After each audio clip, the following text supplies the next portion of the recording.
we were like a week in, so the traitors were obviously staying up like 2 hours later. Yeah. And I was like, I don't know how we're going to get him. I looked to my left, Jonathan's asleep. Looked to my right, Alan's asleep. Look over the road, and Kat's asleep. Yeah. And I'm like, there's no way of knowing. Yeah.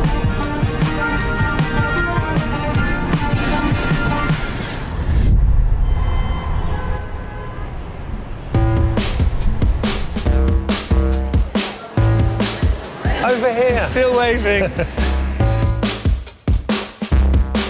Joe. Hello, mate. Hello, mate. Is this all you've got for your show? Oh, yeah. This is like just clean clothes and an overnight. Oh, right. Yeah, well, should we go and do it? Let's go and do it. The pendulum. Oh, it is a pendulino. Oh, it's a pendolino. So are you mid-tour? Well, I started it last summer. Last summer? Yeah. But I mean, on and off. Like, I did like On the 2000 day. A month. Then I did some autumn dates. You did some what, mate? Autumn dates. Yeah, we said awful. Awful. I thought I said awesome. Is this on? No, that's C. We're on A. This is still a pendolino. Sorry. Yeah, only the back bit's a pendolino. Sort of wafts around at the back. Seats 3 and 7. You're the guest. Thank you. Right. Is it? Here we are. 3 and 7. I'd say This is nice. This is nice. Do you sit? Should we sit window? Should we sit window? Right. Look at going. God, this is magic. It's going. We should have done this years I know. ago. If you weren't with me, Yes. what's the day? I tend to be quite relaxed. Like a normal day would just be then travelling up, often by train, to the gig. And if I needed to run the lines, maybe. But mostly just, I fiddle with like decks of cards a lot. There's some magic in the show. And Can we... do you want to do a card trick? Have you got... I've got cards. Let me show you something. Right. Okay, I'm gonna shuffle these. Already in. But you're gonna now mix them. I'm gonna take out 4 cards. There are 2 black cards here and 2 red cards. And I want you to just guess whether you think this is red or black. Just guess. Say it out loud. Yeah, and out loud. Black. Okay? Okay. Do you think this is red or black? Black. Okay, it was. And so you know then that these are red and red. Okay, so it's really interesting. Did I do a trick? You did do a trick. Yeah, no, but this is what's really interesting. That was with 4 cards, okay? We're going to try it now, okay? Hold on, remember they've been shuffled, but what I want you to do is, if you think it's red, put it there. Think it's red again, put it there. Keep them face down, don't look. Think it's black, put it there. And you don't have to alternate, you can do it whatever you like. Don't look at the cards, but just however you, and yeah, that can represent the black cards, that can represent the red cards. Right to the end. And I won't kind of give you too many kind of hints along the way or anything like that. Okay, apart from that one, but just, it's fine. I don't want to help you out too much, but it's fine, it's fine. I'm not counting the cards or anything like that, so you just keep going, it's fine, absolutely fine. You are doing genuinely very, very well. You're probably about halfway through now, maybe just over halfway, so you're doing well. Very good, so you thought those 2 are back, that's good. Let's keep going. Come on, you're doing really well. They're freaking me out. No, but you're doing it, we'll see if it works. Excellent. It's the last few now. I guessed a lot of them. That's all right, at the end, there's a bit of a rush, but that's fine. Okay, here we go. It's a good start. Okay. Very good. Very good. That is good. What's going on? That's really good. Okay, so this is yeah. So did you know that you could do? I mean, this is very. I won't go through them all. I mean, I don't know how you've managed to do this, but look, you did separate all the reds from all the blacks. It's amazing, isn't it? What is going on? I know. You did very well. There you go. So that's the kind of thing I would practice on train journeys. Have you come up with that idea? No. So that's something. That's a trick that's called Out of This World by Paul Curry, and it's quite a famous trick within magic. I'd love a card to end up in my shoe, if possible. I think that is a trick. I don't know how to do it. Could you do it now? Your specific shoe. Which I will refuse to give you. Imagine if I said no, it's already there. We could do a cut. Let's do a cut. What, this? And these are new shoes. We should talk about how much I admire what you do. Thanks, Joe. Because, like, I don't know what percentage of the world knows about Mr. Swallows. Where does it come from, the idea? In the new tour, this latest tour, I talk a lot about the origin of the character. She was my GCSE English teacher, and she was, obviously there's artistic license, I mean she wasn't that outrageous, but a lot of the kind of mannerisms and the attitude came from her, because she used to use like the platform of teaching just to like, right, this is my audience, like it was like a gig for her. She was phenomenal. I mean, we'd do like one of her Shakespeare's, and the idea is you divide up all the parts and read it as a class. And she'd be like, oh, I'll do that part then. Or who wants to play a part? So she would then read out basically the whole play in that. It was like, we did Merchant of Venice, and it was like, in sooth, I know not why I am sad. Antonio, why am I sad? Bassanio, is it your ships? Antonio, and we're like, oh my God, how are we meant to get through that? But I'm not exaggerating, it was that. It was just that. It's fun to tell like personal stories, but through the lens of Swallow, because it can just be as mad as I like, and I can sort of get away with saying a lot more than I probably would otherwise if it was, say, me doing, say, straight stand-up. I love talking to like brilliant people about failure, though. Oh, because I mean, can we talk about the roller skate? Are you talking about the roller skates? You're talking about BAFTAs, right? I was going to basically do a bit and then introduce the best original score category, and I was going to do the Jurassic Park song, which I'd done on cassette, which felt like a tangible reason why I, as Mr. Swallow, should be there, because maybe some people might have heard it before. So then we got literally like a week before. Because it was some new amended music licensing law, so I had to get written permission from John Williams. They contacted lawyers, and anyway, they got back in touch like a few days before, said, we can't be seen to encourage parodies of his work that like put words to his music, so you can't basically do it. So that's when it was like, well, what if you were like, we announce you as like the warm-up guy who's kind of like running late, who sort of like turns up halfway through the night to kind of pep everyone up. And someone had made like a really impassioned speech about like, I think about representation of working class women in British cinema, and it was like, please welcome Mr. Swallow, and I like skied on going, hello, and like my opening line is, if you've not seen me before, I'm like a cross between Martin Bashir and the crab in Little Mermaid. Also, they didn't know who either of those people were.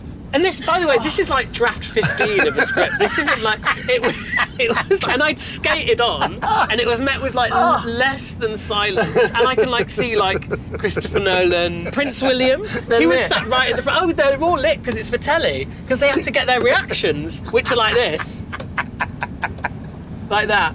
And then just sing on. And then hello, hang on.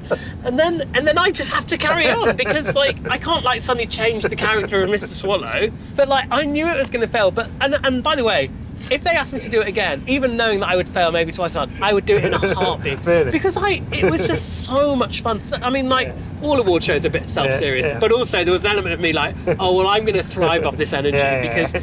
I got like one laugh in 3 minutes. But that's why I mean, like, you have to take the success with a pinch of salt, because the next failure is just around the corner. Like, it's founded on failure. Like, you can't succeed without, like, an order of magnitude more failure than the success. Would it would nice be inaccurate. Well, no, I don't think it would. I think it's so embarrassing. I mean, it is embarrassing, and you hate it at the time, and you're only as good as your last gig, and you really feel it until you've done a gig where you've done better. But, like, I feel... Sarah Millican, I remember, like, famously maybe within comedians saying the Millican rule, which I still stand by, which is what you can either like glow in your success until 11 a.m. the next morning, or wallow in the misery of it, and then you have to move on. And I absolutely think that's correct. I have the same thing for 11 months. But the thing, what I've found, and again, it's a very privileged thing to say, but actually the thing that no one teaches you how to deal with is success, actually. So, for example, Ted Lasso, we were like, what? We couldn't believe it. I'd never been to America before I went to the Emmys. I mean, it's not even on holiday. So to go from like not even going to, I don't know, to New York, to sort of just go and see a show or whatever. You're in a stretch Hummer. Well, yeah, with like, you know, because Apple are paying for it, you know. Ted Lasso was fantastic. It was a hit in the States, to be fair. Do you think it was such a success because of its positivity. Absolutely, it was definitely Because it's funny and warm, but and brilliant, but it skewed so different. It was bucking the trend for sure, because I think, and we'll have a lot of favourite comedies that are really snarky and cynical, right? But it felt refreshing, and we needed it at that time, and it came at a perfect time. Yeah, that I think people were very receptive to it. It's funny. But then you kind of buy into the characters, so you are emotionally invested. So actually, when it does want to do an emotional storyline, it can. So you're kind of you're sort of like in on the kind of false sense of security with all the jokes and the gags. Like, oh, that's funny, and then suddenly you're delivered a blow, which is emotional. Really and then you got the tension stakes of football, which was shot brilliantly and felt real. Like, I felt like the team really worked at, we can't have, if we're going to do this, the football can't look naff. And actually, the fact that they cast literally semi-pro footballers to play the football, I mean, Christo, who plays Danny Rojas, has turned pro now. Yeah, I read that. Which is phenomenal and brilliant. And impossible. And sort of impossible. And I believe a lot of those footballers had to put in tapes of them doing football tricks and shots. Oh, really? And they had to prove that they could do it. Well, it's very nice. Just past Tamworth is always nice. It is. The woods. The woods past Tamworth. The woods just past Tamworth are some of my favourite. Staffordshire? Which county were Yeah. I want to say. Yeah, this is. Yeah, it's really nice around here. Yeah, some of the best bits of Staffordshire. I literally just turned 50. Yeah. And I had a real. I'm going to have experiences. Midlife crisis. I'm going to do something for me for once. It was a real weird midlife crisis. Great. I'm going to go on Traitors. The thing I was going to say, because I don't think I've ever told you this, was because I don't know if you ever suspected me at any point in the show. This is what I want to ask you, because people at home won't know this. Yeah. But we used to be able to go to the little gym, and me and you used to run next to each other. We used to run on the treadmill and you next to ran each other. so much faster than me. And we weren't technically allowed to ever speak. No, we'd say hello. You could say what the weather's like, but you couldn't talk about the show. We were then going up in the lift back to our respective rooms. You said something like, oh God, I really hope to sort of see you again. And I thought, oh God, that's great. Because I sort of thought, if you were a traitor, the idea of you saying that in the hotel when actually there's no one around would be a really good play to sort of convince me that you were faithful. I had that thought, I thought, I think I've got something here. Literally, then that was the last time I ever saw you. So I was like, well, that goes that theory. Completely wrong. We were like a week in, so the traitors were obviously staying up like 2 hours later as well. Yeah. And I was like, I don't know how we're going to get him. I looked to my left, Jonathan's asleep. Looked to my right, Alan's asleep. Look over the road, and Kat's asleep. And I'm like, there's no way of knowing. Why did you go on it? Why? Yeah, because I love the show. Yeah, because I would never really do anything as me, and I was like, who am I to turn this? Like, whenever would I get this opportunity? Yeah. I loved that we were opposite each other around the table. Do you remember what you did Every single time I do that, I did slightly cross-eyed at you. And what would happen every time I'd start laughing? But it was such a fun thing to do because none of us really knew what we were kind of letting ourselves in for. But that was looking back, was such a leap of faith.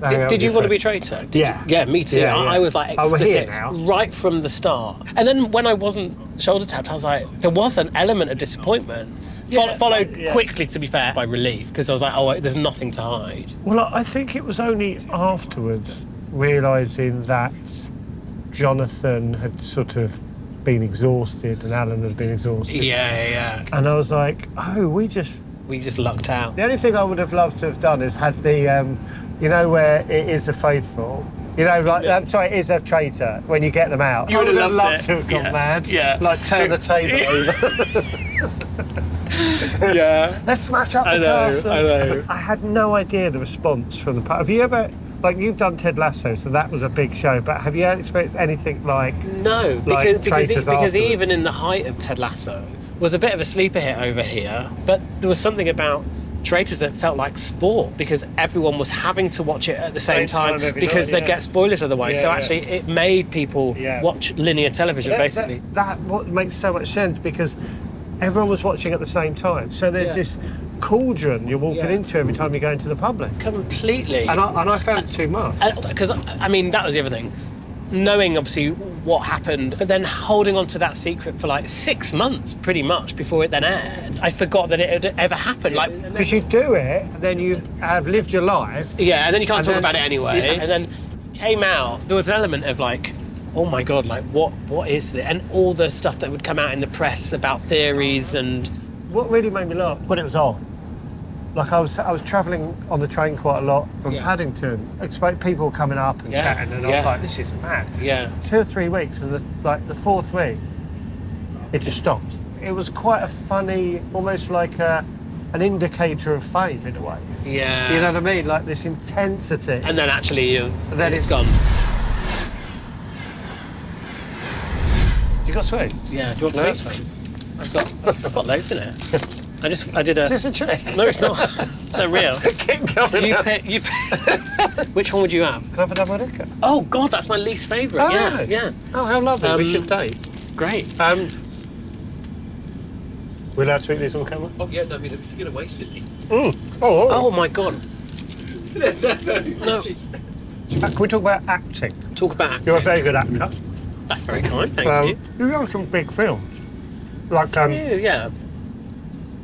this might be not. Are you in Martian? I'm in The Martian. Yeah. Well, what's it like doing a big film with Matt Damon? Isn't it? Yeah. Are you with us in scenes with him? Well, technically not because he's Is there on a kissing Mars. scene? There's a big kissing scene. He's on Mars. No, he Oh yeah, he's famously on Mars. He's on Mars, and I'm trying to get him back. So you had, But I had like scenes with like Sean Bean and Kristen Wiig, Benedict Wong, and it was that thing of like everyone was really famous apart from me. I mean, acting is obviously pretend anyway. You just have to pretend that you're good. That imposter syndrome. I mean, that is the profession of acting. I mean, it is just like it's weird if you haven't got it. You have to go there and pretend you should be there because otherwise you just shrivel up.